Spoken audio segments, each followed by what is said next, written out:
بسم اللہ الرحمن الرحیم۔ السلام علیکم سامعین کرام، آج کا بیان ایک بدوی فقیر اور اس کی بیوی کے متعلق ہے۔ سامعین کرام، ایک رات ایک بدو عورت نے اپنے شوہر سے کہا کہ ساری دنیا خوش ہے لیکن ہم غربت کی سختیاں برداشت کر رہے ہیں اور ہمارے پاس نہ ہی کھانے کو کچھ ہے اور نہ پینے، نہ پہننے کو کچھ ہے اور نہ اوڑھنے کو۔ ہماری یہ فقیری تو فقیروں کے لیے بھی ذلت کا باعث ہے۔ ہم سے ہر اپنا پرایا سب گریزاں ہے۔ اگر کوئی مہمان ہمارے پاس آ جائے تو میں رات کو سوتے ہوئے اس کی گودڑی اتار لوں۔ ہم کب تک اس کی ذلت کو برداشت کریں گے؟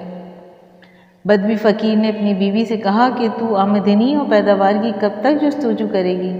سمجھدار انسان کمی و بیشی پر غور نہیں کرتا، کیونکہ یہ دونوں پانی کے بہاؤ کی مانند نکل جاتے ہیں۔ چاہے پانی صاف ہو یا گدلا، وہ ٹھہرنے والا نہیں ہے۔ اور اس دنیا میں ہزارہا جاندار ایسے ہیں جو بغیر تردد کے آرام سے گزر جاتے ہیں۔ فاختہ درخت پر اللہ تعالیٰ کا شکر ادا کرتی ہے، حالانکہ اس نے رات کا کچھ سامان نہیں کیا۔ بلبل کہتی ہے کہ اے اللہ، میں تجھ پر ہی بھروسہ کرتی ہوں۔ مچھر سے لے کر ہاتھی تک سب اللہ تعالیٰ کا کنبہ ہیں اور وہ ان کی بہتر پرورش کرتا ہے۔ یہ سب غم جو ہمارے سینوں میں پرورش پا رہے ہیں، یہ ہماری ہستی کے غبار اور بگولے ہیں۔ یہ جڑ کھودنے والے غم ہمارے لیے درانتی کی مانند ہیں، اور اس طرح ہو گیا، اس طرح ہو گیا، یہ سب ہمارے وسواس ہیں۔ اور ہر غم اور فکر موت کا ایک حصہ ہے۔ اگر تم نے موت کو خود کے لیے آرام دہ بنا لیا تو جان لو کہ اللہ تعالیٰ تیرے کل کو بھی آرام دہ بنا دے گا۔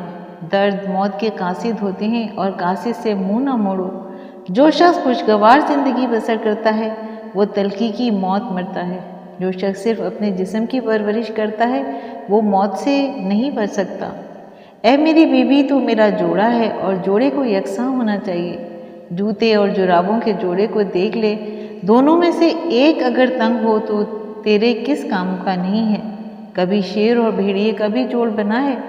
میں قناعت کی طرف آتا ہوں تو برائی کی جانب کیوں جاتی ہے؟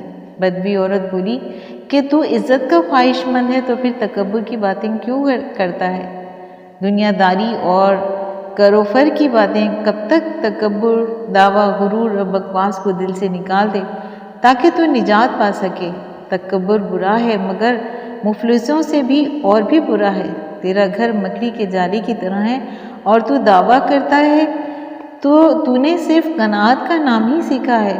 حضور اکرم صلی اللہ علیہ وآلہ وسلم نے فرمایا کہ قناعت تو ایک خزانہ ہے۔ تو مجھے بیوی نہ کہہ اور اپنے شوہر ہونے کا دعوے دار نہ ہو۔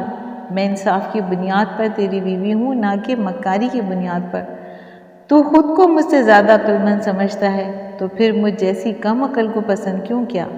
منتر پڑھنے والا دشمن کی طرح منتر پڑھتا ہے لیکن سانپ اس پر منتر پڑھتا ہے۔ منتر پڑھنے والا اپنے کام کی حرص کی وجہ سے سانپ کے منتر کو محسوس نہیں کرتا۔ سانپ کہتا ہے کہ تو مجھے اللہ تعالیٰ کے نام پر پھنساتا ہے، لیکن اللہ تعالیٰ کا یہ نام ہی مجھے انصاف دلائے گا۔ سامعین کرام، بدوی فقیر بولا کہ اے بیوی، فخر کا باعث ہے اور کسی میں کوئی عیب ہو تو اسے اجاگر نہ کر۔ درویشی کا یہ معاملہ تیری فہم سے بالاتر ہے، اور درویشی دنیا کے کاموں سے جدا ہونے کا نام ہے، اور درویشوں کے لیے اللہ تعالیٰ کی جانب سے ہر وقت بخشش ہے۔ سامعین کرام، بدوی عورت نے مرد کے غصے کو دیکھا تو رونے لگی، اور یہ بھی اس کا ایک جال تھا۔ وہ بولی کہ میں تمہاری بیوی ہوں، میرا سب کچھ تیری ملکیت ہے۔ اگر فقیری سے میرا دل اکھڑا ہے تو صرف تیرے لیے۔ تو میری زندگی کا ساتھی ہے، میں نہیں چاہتی کہ تو بے سر و سامان رہے۔ میں تو تجھ پر قربان ہونا چاہتی ہوں، میں سونے چاندی پر خاک ڈالتی ہوں، اور میرے دل کا سکون تو صرف تو ہی ہے۔ تو وہ وقت یاد کر کے جب میں بت تھی اور تو میرا پجاری تھا۔ اب میں تیری مرضی کے بغیر کچھ بھی نہیں کروں گی۔ تو میرے ساتھ جدائی کی باتیں نہ کر۔ سامعین کرام، اس بدوی عورت کے رونے سے اس بدوی فقیر کا دل پگھل گیا، اور اس کی بارش سے ایک بجلی چمکی اور مرد کے دل پر گری۔ قرآن مجید میں ارشاد باری تعالیٰ ہے کہ لوگوں کو مرغوب چیزیں یعنی بیویوں کے دل لگی اچھی معلوم ہوتی ہے۔ حوا علیہ السلام کو اس لیے پیدا کیا کہ آدم علیہ السلام کو سکون حاصل ہو۔ وہ ذات جس کی گفتگو سے عالم مست ہو جانا فرماتی تھی کہ اے حمیرہ رضی اللہ تعالیٰ عنہ، مجھ سے بات کرو۔ یہ بات مسلم ہے کہ ہر گھومنے والے کے ساتھ گھمانے والا ہے۔ سامعین کرام، بدوی فقیر اس گفتگو سے ایسا شرمندہ ہوا جیسے ظالم مرتے وقت اپنے ظلم سے ہوتا ہے۔ در حقیقت جب قضا آتی ہے تو عقل اور سمجھ جاتی رہتی ہے۔ اللہ تعالیٰ کے سوا قضا کو کوئی نہیں جانتا۔ متقیوں کے امام حضرت سیدنا علی مرتضیٰ رضی اللہ تعالیٰ عنہ کا فرمان ہے کہ قضا آتی ہے تو آنکھیں اندھی ہو جاتی ہیں، اور جب قضا گزر جاتی ہے تو انسان شرمندگی میں خود کو کاٹتا ہے۔ بدوی فقیر بولا کہ میں خطا وار ہوں۔ در حقیقت وجود عدم دونوں ہی اللہ تعالیٰ کے حکم کے تابع ہیں۔ بدوی فقیر اور اس کی بیوی کے اس قصے کو عقل کی مثال جانے۔ اس عالم سفلی میں نفس اور عقلی نقل نیک و بد کی صورت میں موجود ہے، اور نفس عورت کی طرح تدبر کے درپے پہ ہے، کبھی عاجزی کرتا ہے اور کبھی برائی کا خواہش مند ہے۔ عقل ان باتوں سے ناواقف ہے کہ اس کے دماغ میں اللہ تعالیٰ کے غم کے سوا کچھ بھی نہیں ہے۔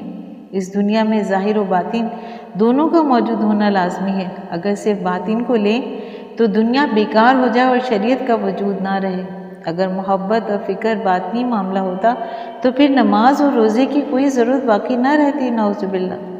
اللہ تعالیٰ سے محبت کی ظاہری اظہار کے لیے ان چیزوں کا ہونا ضروری ہے۔ دوستی ہونے کے باوجود دوست ایک دوسرے کو تحفے دیتے ہیں جو دوستی کے اظہار کے لیے ہوتے ہیں۔ سامعین کرام، الغرض ظاہری افعال تو اس محبت کی علامت کے رہبر ہوتے ہیں۔ رہبر کبھی صحیح بھی ہوتا ہے اور کبھی غلط بھی، کبھی برگزیدہ بھی ہوتا ہے اور کبھی ناکارہ بھی۔ اے اللہ، ہمیں وہ تمیز عطا فرما جو ہمیں صحیح اور غلط کا فرق سمجھا دے۔ اے اللہ، تو جانتا ہے کہ یہ تمیز کیسے حاصل ہو سکتی ہے۔ جس کے لیے اللہ تعالیٰ کا نور امام بن جائے وہ آثار اور اسباب کا غلام نہیں رہتا۔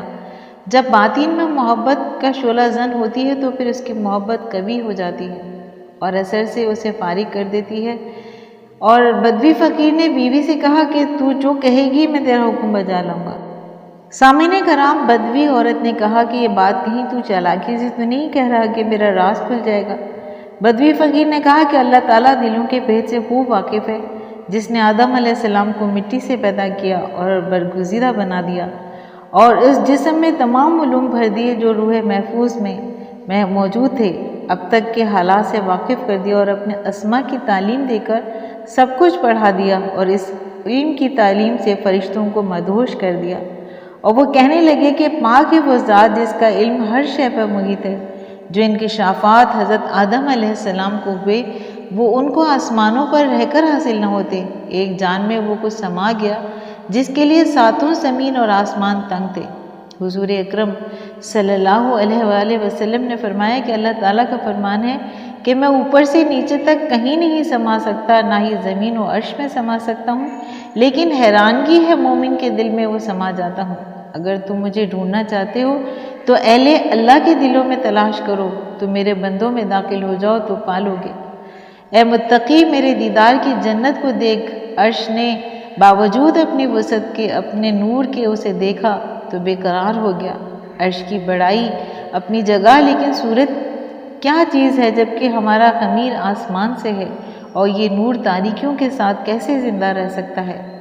اب ہم جان گئے کہ یہ آدم علیہ السلام سے حاصل کیا گیا ہے اور تیرے پاک نور کو اس جگہ چمکایا ہے۔ اس سے قبل جب اللہ تعالیٰ نے ہمیں زمین سے منتقل ہونے کا حکم دیا تو ہم پر گراں گزرا۔ ہم زمین پر تھے اور زمین سے غافل تھے، اس خزانے سے غافل تھے جو اس زمین میں موجود تھا۔ ہم نے اللہ تعالیٰ سے کہا کہ ہم تیری تسبیح کے لیے کافی ہیں، یہ انسان یہاں فتنہ پھیلائیں گے۔ اللہ تعالیٰ کے علم نے ہمیں بولنے کا موقع دیا کہ اللہ تعالیٰ کی رحمت اور اس کے غضب پر حاوی ہے۔ اس نے ہماری گرفت نہیں کی تاکہ بعد میں کسی کو حضرت آدم علیہ السلام پر اعتراض نہ ہو۔ سینکڑوں والدین کی بردباری اللہ تعالیٰ کی بردباری کے آگے ہیچ ہے، اور ان والدین کے علم اللہ تعالیٰ کے علم کے آگے ایسے ہی ہیں جیسے سمندر کے آگے جھاگ جو کہ آتی جاتی رہتی ہے، مگر سمندر اپنی جگہ پر قائم رہتا ہے۔ بدوی فقیر نے بیوی سے پوچھا کہ اب تو بتا کہ میں روزی کیسے حاصل کروں؟ سامعین کرام، بدوی عورت بولی کہ بغداد میں اللہ تعالیٰ کے خلیفہ حکومت کر رہا ہے، اگر تو کسی طرح اس سے وابستہ ہو جائے تو بادشاہ بن جائے گا۔ نصیبہ در لوگوں کی مصاحبت کیمیا ہوتی ہے۔ سامعین کرام، حضور اکرم صلی اللہ علیہ وآلہ وسلم کی نظر